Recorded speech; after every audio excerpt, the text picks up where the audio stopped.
자, 다음에 추미애 장관의 신년사를 봤거든요. 지금 박범계 내정자가 청문회 통과하고 임명되기 전까지는 아직은 추미애 장관이 법무부 장관입니다. 신년사를 보니까 검찰 이야기는 전혀 안 하셨고요. 뭐 방역 등 뭐 관련한 이야기 이런 이야기를 했더라고요. 추미애 장관한테 저는 올 한 해 추미애 장관 임명된 게 1월 2일이었고요. 만 1년 조금 더 넘게 법무부 장관을 수행하는 건데 물론 그 이전에 조국 장관에 비하면 사실은 고쳐도 아닐 수도 있는데 다른 한편으로 말하면 추미애 장관이 떡하니 자리를 버텨줌으로써 사실 윤석열과의 나름대로 맞짱 뭐 결과물은 그렇게 크게 좋지는 않습니다만 어쨌건 윤석열이 직무 복귀해서 으쌰 하고 들어오는 것과 상관없이 사실은 제도 개혁으로 이어진 그 과정에 추미애 장관 고생하셨다는 말씀을 한번 드려보고 싶어요. 추미애 장관 스타일은 딱 저는 그렇게 봅니다. 우리의 편이었어요. 우리의 언어로 우리의 편으로 이야기하니까 국회 같은 데서 추미애 장관 깎아내리기 엄청 심했죠. 뭐 말을 너무 함부로 한다라든지 이런 식으로 추미애 장관 진짜 고생했다는 말씀을 드리겠습니다. 추미애 장관의 신년사에 보면은 인권, 민생, 법치 이따가 윤석열 이야기를 할 텐데요. 신년사의 수준이 달라. 윤석열은 자기 실드가 엄청 심하고 추미애 장관의 신년사는 전혀 다른 느낌이에요. 첫 번째, 두 번째, 세 번째 이렇게 나가는 그런 것들이 있잖아요. 2020년 법무부는 인권, 민생, 법치라는 세 가지 원칙 아래 실질적인 법무 혁신을 위해 쉼없이 달려왔습니다. 이런 이야기를 했고요. 새롭게 시행될 형사 사법 시스템을 안정적으로 정착시켜야 된다.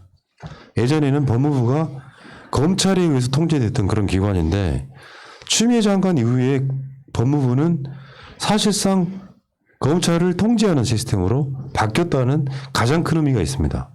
검찰총장의 인사권이라고 하는 뭐 관행 같은 것들을 아예 없애버린 그런 저는 업적이 있다고 보고요. 다음에 둘째가 인권이었고요. 셋째가 국민들에게 편안한 일상을 돌려드려야 한다 이런 이야기였었고 네 번째가 대한민국은 누구나 안심하고 생활할 수 있도록 안전사회로 가야 한다. 그게 법무부가 해야 될 일이다. 법무부 장관도 검찰 출신, 검찰총장도 검찰 출신 해가지고 검찰들이 법무부에 검사들이 쫙 깔려있는 상태에서는 검사들의 이익을 위해서 검찰의 이익을 위해서 법무부가 사실은 어떤 방패막이랄까요? 검사에 통제되는 법무부였다고 보면 추미애 장관 이후의 법무부는 완전히 바뀔 거예요. 실제로 본인들이 갖고 있는 권한, 권능을 충분히 쓸 거다. 그런 의미에서 추미애 장관은 2020년 상당 부분 많은 역할을 사실 한 거죠. 그게 이제 어떤 윤석열 징계라는 결과가 별로 안 좋은 상태로 나아갔지만 전 그렇게 보지 않고요. 그리고 그 윤석열 직무정지 관련한 가처분 신청 그 인용된 거에 대해서 즉시 항고를 했었더만요. 근데 그거 취하했다는 이야기가 나옵니다. 왜냐? 대통령이 사과를 하셨거든요. 여기 더 이상 논란 만들지 말자 이렇게 된 것 같습니다. 여러분들이 생각하는 추미애는 어떤 사람이었습니까?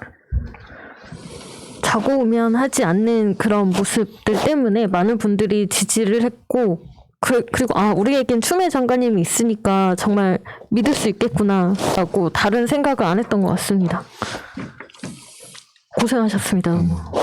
저는 뭐 이렇게 말 그대로 이렇게 법무부가 검찰청의 상급 기관이라는 걸 확실하게 각인시킨 거 하나만으로 충분한 역할을 했다고 봐요. 아직도 뭐 사법부가 법무부의 일부인지 아시는 분도 있고 검찰과 법무부가 동일하다고 생각하는 경우도 있고 정말 놀라운 사실인데 얼마 전에 제가 다른 변호사랑 이야기를 하다가 검찰과 법무부를 혼동하는 사람도 봤어요. 왜냐면 진짜? 네, 왜냐면 이게 그게 너무나 당연하게 느껴져 왔던 세월들이었거든요. 왜냐면 검찰 주요 요직에 검사 출신들이 다 파견가 있거나 혹은 검사들이 검사 그만두고 그 자리에 앉아 있다가 나오거나 막 이런 일들이 너무 흔하게 그리고 너무 당연하게 이루어져 왔다 보니까 검찰이라는 그 기관이 국가에서 차지하는 역할이나 비중에 비해서 너무 과대평가되고 너무 과대한 권한을 갖고 있었는데 이걸 그냥 역전시켰어요. 뭐 아직까지 뭐 윤석열에 대한 징계 결과가 확정되지 않은 것일 뿐이거든요. 지금 현재로서 가처분이 인용됐을 뿐이야. 가처분이 이 가처분이 인용됐다는 걸 이렇게 언론에서 포장을 해가지고 뭐 윤석열이 이겼다 졌다 뭐 이렇게 계속 그런 모양을 만들려고 애들 쓰는데 그래봐야 가처분일 뿐이고 확실한 거 하나는 내가 네 상급자다라는 걸 확실하게 각인을 시켰죠. 네. 자, 상황이 그렇고 추미애 장관에 대해서 보도가 나온 게 있었죠. 조선일보가 추미애 아들 군 휴가 의혹 서울고검이 원점 재수사 이렇게. 추미애 사단 동부지검장이 내린 무혐의 처분 불신임한다는 의미다. 정치권에서는 윤석열의 반격 의도라고 해석도 한다. 이렇게. 김형원아. 이 보도가 나오고 나서 1시간 만에 또 다른 보도가 하나 나옵니다. 한겨레에 의해서 추미애 아들 휴가 특혜 의혹 재수사 서울고검 사실 아니다. 항고 사건일 뿐 재수사 아니야. 이렇게. 조선일보는요. 갈라치기, 가짜뉴스 물론 뭐 어떻게 상황이 될지 모르겠습니다만 검찰보다 더한 새끼들이에요. 이 새끼들이. 조선일보를 보면. 그래서 추미애 수사하라는 의미에 그렇게 보이지 않습니까? 이 보도가.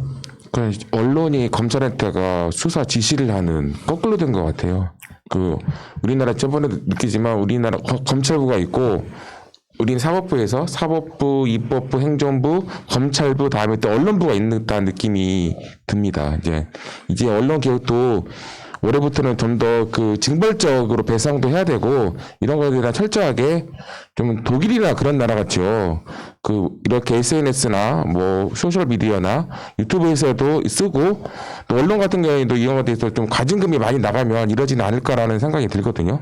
올해는 민주당이 국회에서 이런 입법을 좀 많이 만들어줬으면 하는 바람입니다. 네. 그 조선일보가 오더를 내리는 거 아니야. 검찰한테 추미애 수사해 이거 아니에요. 사실이 확정되지도 않은 사실을 갖고 거기다가 수사해라라고 가짜 뉴스를 하고 있다. 지금 추미애는 재수사 당하고 있다. 나는 조선일보를 보고 있으면요 진짜로 농담하는 게 아니라 오죽했으면 사람들이 그 조선일보 건물을 옛날에 9.11 때처럼 비행기가 와서 받아버리는 짤들을 만들어서 돌렸을까요? 사실 오늘날 우리나라 언론들을 보면 저는 어떤 사람의 개개인을 평가하는 데 있어서 선하다 악하다라는 평가를 하는 걸 굉장히 좀 주저하는 편이거든요. 왜냐하면 선과 악은 어떻게 보면 개개인의 관점에서 다 달라질 수가 있어요. 근데 우리나라 언론은 정말 사악하다는 표현밖에 못하겠다라는 게 너무 많이 느껴져요. 뭐 약간 이야기가 세긴 하지만 정경심 교수님 재판에 대해서 마비노기 이야기가 나오잖아요. 마비노기 뭐 정경심 교수님 판결 그 표창장 위조 사실이 마기노기에 덜미가 잡혔다 해서 언론에 나와요. 근데 실제로 판결문 읽어보면 별 상관도 없는 거고 마기노기 자체가 중요한 내용도 아니거든요. 근데 사람들 머릿속에는 그 뉴스를 보면 사람들 머릿속에 어떻게 박히냐면 정경심 교수님이 정말 하찮은 어떤 아무도 신경 안 쓰는 게임 같은 그런 거에 중대한 범죄가 덜미가 잡혔다 해서 사건 전체의 사실관계를 완전히 흐트러버리고 사건을 희화화시켜버려요, 사람들한테. 이게 왜 이걸 보고 정말 모골이 송연하다는 느낌이 드는 게 뭐냐면 정말 한 페이지도 안 되는 내용, 500페이지가 넘는 판결문 중에 한 페이지도 안 되는 내용을 정확하게 끄집어내서 사건 전체를 희화화시키는 기사를 낸다는 게 얘네들은 하루 종일 앉아서 그 생각밖에 안 하는구나. 어떻게 하면 우리가 기사를 내는 대상을 더 효과적으로 죽일 수 있을까? 정말 사람들한테 머릿속에 메시지 하나 각인을 시켜가지고 사람들 사실관계 중요치 않거든요. 마비노기 어째서? 그게 뭐가 문제야? 이렇게 뒤져보는 사람들 많지 않거든요. 그냥 마비노기 같은 인터넷 게임 하나에 중요한 범죄가 덜미가 잡힌 듯한 그 메시지 한 줄만 딱 남아버리고 그러면 그 사람은 정말로 평생 동안 그거 못 벗어납니다. 그런 사악한 짓만 모여서 그것만 하고 있는 거예요. 그래서 그 기사가 나올 수 있는 거거든요. 네. 오보나 그런 문제가 아니고. 이제는 부끄럽지도 않은 거예요. 오보 하나 갖고 이따가 또 그런 주제가 있긴 한데 오보 하나를 갖고 반성하거나 그럴 인간들이 아니고 자신들이 생각하는 소위 말하면 조선일보 피셜 그들의 뇌피셜을 공적인 상황이 진실이나 된 듯 보도하는 정말 대한민국이 없어져야 될 것은 가장 먼저 윤석열도 아니고요. 조선일보가 가장 먼저라고 생각해요. 얘네들은 거의 사회 암적인 존재 같은 거예요. 사회 흉기에 가깝고요. 조선일보가 예를 들면 진실만을 이야기한다면 그나마 우리 쪽 보도를 하지 않더라도 그냥 언론 역할을 한다 할 수 있을 텐데 얘네들은 솔직히 말씀드리면 하루에 몇 건씩 가짜뉴스를 쏟아냅니다. 근데 그게 악의적이야. 가짜뉴스를 통해 가지고 대한민국 사회를 혼란스럽게 하고 정부를 위태롭게 해. 뭐 이런 새끼들이 언론사라고 민족 정론지고 뭐고 이런 지랄들 하는지 이따가 다시 또 다른 이야기를 한번 해볼게요. 어쨌건 지금 오늘부터는 검경 수사권 조정이 되는 거예요. 1월 1일부터. 그래가지고 이제 검찰에 대한 개혁은 또 따로 좀 잠시 후 이야기를 하겠지만 그럼 경찰은 어떻게 바뀌느냐? 대표적으로 수사경찰하고 치안경찰이 분리가 됩니다. 그래서 수사경찰 쉽게 표현하면 미국의 FBI 같은 조직이 생기는 거예요. 그게 국가수사본부인데 이것도 상당히 공수처랑 약간 비슷한 의미로 독립적인 부분이 있거든요. 국가수사본부장은 수사 사무에 대해서만 시도경찰청장 및 경찰서장을 지휘 감독할 수 있어요. 수사 사무에 대해서만. 수사의 독립성을 위해서 대한민국 경찰 업무를 총괄하는 상급자인 경찰청장도 국가수사본부의 수사 사무에 대하여 구체적으로 지휘 감독할 수 없습니다. 이게 이제 나중에는 검찰개혁으로 이어지는 거예요. 이런 시스템을 만들어야 된다는 거지. 경찰청장도 국가수사본부장에 대해서 구체적으로 수사 지휘를 할 수 없어. 독립성을 부여하는 거예요. 검찰도 나중에 이렇게 민주당에서 지금 그런 법들을 발의하고 있죠. 윤석열이 수사에 대해서는 지휘 못하고 공소에 대해서만 지휘할 수 있게끔 법을 바꾸고 있습니다. 그러니까 사실 저는 국가수사본부라든지 지방경찰 이런 법을 보면서 민주당이 무능하다라는 표현을 저는 솔직히 잘 이해를 못하겠어요. 그 검경 수사권 조정 이후까지 생각하면서 정말 스리슬쩍 입법 다 끝내버린 거거든. 개혁 입법을 다 끝내버린 거라 저는 이건 굉장히 조직적이고 잘한 입법 행태고 국가수사본부는 우리가 항상 그렇거든요. 검찰 한참 그 노무현 대통령님 때 검경 수사권 조정 이야기 나왔어요. 어떤 이야기를 많이 했었냐면 심지어 저조차도 그런 이야기 많이 했어요. 이거를 수사권을 검사한테 맡기는 게 좋으냐 경찰한테 맡기는 게 좋으냐 했을 때 이거 검사한테 아직까지 갖고 있는 게 좋은데 경찰을 어떻게 믿냐 경찰은 어떻게 믿냐 이런 프레임이 있거든요. 프레임이 아니라 어떻게 보면 그건 사실이죠. 권력은 집중되면 잘못 작동할 수밖에 없거든요. 이거를 지금 우리나라 과거에 있던 국정원이라든지 검찰의 수사권 찢고 경찰도 과대해지는 걸 막기 위해 지방경찰 도입하고 국가수사본부 도입하는 방식으로 수사권이라는 국민 개개인 국가가 국민한테 사용할 수 있는 가장 강력한 제재 수단을 쭉쭉 찢고 있는 거예요, 지금. 한쪽으로 집중돼서 사람들의 그 인권을 탄압하지 못하게. 이거는 정말 뭐라 해야 되지? 혁명적이에요. 국가수사본부장을요 지금 공모하고 있습니다. 어디에서 봤는데요? 우리는 안 돼. 국가수사본부장이 아무나 할 수 있는 건 아니고요. 10년 이상 수사 업무 종사자 중에서 고위공무원단 소속 공무원, 상급 이상 공무원 또는 총경 이상 경찰 공무원 재직 경력 이게 필요해요. 정부는 아직 여기 포함되어 있지 않잖아요. 판검사 10년이 안 되잖아요. 변호사 10년이 안 되잖아요 지금. 몇 년 뒤에 도전해봐야 되겠다. 판검사 또는 변호사 경력이 10년 이상인 경우도 가능합니다. 그게 안 되잖아. 10년 안 10년 아직 안 됐죠. 제 나이가 그렇게 안 됐을 나이잖아요. 그러니까 지금 10년 됐다 그러면 변호사를 10대 때부터 한 거지. 그렇죠. 내가 이래서 이 방송이 좋다니까. 알겠어요. 아유 사기꾼 진짜. 사랑의 사기꾼 정말. 이런 사람이 변호사하고 있어요. 여러분 조심하세요. 그러니까 어찌 됐건 간에 대한민국은 엄청난 변화를 겪고 있는 시기예요. 2020년, 2021년.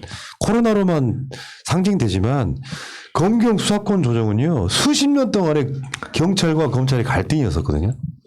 물론 이게 이제 이따가 또 다른 제도 개혁이 나오는데 뭐 검찰 자체를 사실상 저는 이렇게 표현하고 있어요. 우리가 이제 밖으로 드러난 사건, 뭐 정경심 교수 재판이라든지 윤석열 직무정지 뭐 이런 것들에 대해서 집중을 할 때 사실 어마어마한 변화들이 있었던 거다. 그래서 검찰이 지금 가져간 6개 수사권을 뺏어오는 기간도 지금 계획 그대로라면 최대 4년 정도면 뺏어옵니다. 검찰청 이름도 바뀝니다. 공소청. 물론 단 민주당이 집권했을 경우의 이야기예요. 어쨌든 간에 지금 21대 국회 180석을 유지하고 있을 때 상당 많은 부분을 이루어지고 있고 이루어내야 해요. 그 과정에서 경찰은 왜냐하면 자꾸 그렇게 하거든요. 6개 뺏겠다고 하니까 그것마저 뺏겠다고 하니까 경찰의 수사 능력이 떨어지는 거다 이렇게 표현하면서 지금 이게 국가수사본부이라는 것이 생기고 여기서 경찰의 수준도 높아질 거고 다시 한번 말씀드리지만 정병 같은 사람들이 경찰에 스카우트 돼서 특채돼서 뭐 여기에 굉장히 중요한 되는 거지. 최소 경찰서의 수사과장 이상으로 들어갈 수 있습니다. 그러면서 와. 상당 부분 법의 전문가들이 경찰 내에 변호사들이 굉장히 많아지는 시기가 올해부터일 겁니다. 사실 이미 상당히 많아요. 이미 상당히 많고 이렇게 수사에 대해서 검찰이 지금까지 해왔기 때문에 검찰이 잘하는 것처럼 보이지 실제로 경찰분들이 수사하는 거 보면 수사는 경찰분들이 더 잘한다는 느낌이 많이 받습니다. 솔직히. 근데 이제 기존의 시스템 자체가 같은 사법고시 출신인 검사와 판사의 어떻게 보면 보이지 않는 카르텔이 있고 그 카르텔 속에서 뭐랄까 우리가 지금 올해 많이 봐왔듯이 검사의 주장을 판사들이 쉽게 인용해주는 그런 구조들이 좀 있다 보니까 검사가 수사하면 뭐 유죄율이 더 잘 나온다든지 뭐 양형 부분에 더 반영이 잘 된다든지 뭐 이런 부분들이 좀 있고 해서 검찰이 더 이렇게 전문성이 있다라고 느낌을 받기 쉬운데요. 사법고시에 수사 실무 단 한 글자도 안 나와요. 사법고시는 어떤 법을 적용할지만 나오지 이 법을 적용할 때 어떻게 수사해야 되고 뭘 조사해야 되고 이런 거 안 나오거든요. 실제로는 그런 거는 검사에 임용이 된 다음에 배우는 건데 그 배우는 것 자체도 기존 경찰과는 달리 시스템이나 체계가 좀 부족할 뿐만 아니라 지금까지 얘네들이 계속 주요한 범죄, 특히 대기업 범죄라든지 이런 주요한 범죄들은 경찰한테 안 넘기고 검찰이 독점적으로 해왔기 때문에 경찰이 안 해봤기 때문에 능력을 입증받은 거지 경찰이 결코 능력이 뒤지는 게 아니에요. 오히려 이분들은 수사를 계속 배워온 사람들이거든요. 그것도 체계적으로. 그래서 저는 하루빨리 경찰이 수사권을 가져가야 제가 산다 이렇게 생각합니다. 그게 정상이고요. 아까도 그 법무부 장관 이야기도 나왔는데 검찰총장 없이 법무부 장관이 검찰총장 역할을 하는 나라도 많아요. 그러니까 뭐 외국의 것이 전부 다 답이라고 생각하지는 않는데 대한민국 경찰이 지금 현재까지 보여준 모습은 덕지않은 권력에는 순종하고 민주 권력에만 대항하고 이게 핵심이에요. 권력이 찍어 누르면은 절대 충성하고 자기들의 어떤 밥줄을 위해서 민주정부만 되면 들고 일어나가지고 그걸 해치려고 하는 게 저는 핵심이라고 보는데 제도나 시스템 개혁은 그런 거거든요. 정권이랑 상관없이 자신들이 가진 권한과 권능만으로 국민이 부여한 의무를 다하라는 것이에요. 근데 이 새끼들은 자기들의 권한만 엄청 확대시켜 놓고 있었잖아요. 이런 부분에서는 궁극적으로는 최소한 3, 4년 안에 검찰은 수사권을 완전히 뺏긴 상태에서 기소, 공소만 하는 조직으로 바뀔 겁니다. 근데 그런 시동이 걸렸고 유의미한 법들이 통과됐고 하는 것이 문재인 대통령 시기인 민주당의 180석이 있는 이 시기에 상당 부분 많은 부분이 바뀌고 있다. 여기에 대한 대의를 어떻게 국민들이 거부를 하겠습니까? 이게 윤석열의 이미지가 됐기 때문에 상당 부분 어려움이 없지 않아 있겠습니다만 다시 한번 말씀드려요. 윤석열 이미지를 지우고 조국 장관 뭐 이런 어떤 사건들을 지우고 국민들한테 검찰 개혁에 대해서 물어보면 절대 다수의 사람들은 검찰 가족이 아닌 이상 검찰 개혁 지지합니다. 그 아젠다를 앞으로 더 크게 띄울 필요가 있겠다 이런 생각이 들었고요. 자, 어쨌건 국가수사본부장 또는 국가수사본부의 탄생이 또 멀지 않았네요. 공수처만 여러분들 기억하시는데 국가수사본부라는 조직도 기억하시기 바라겠습니다.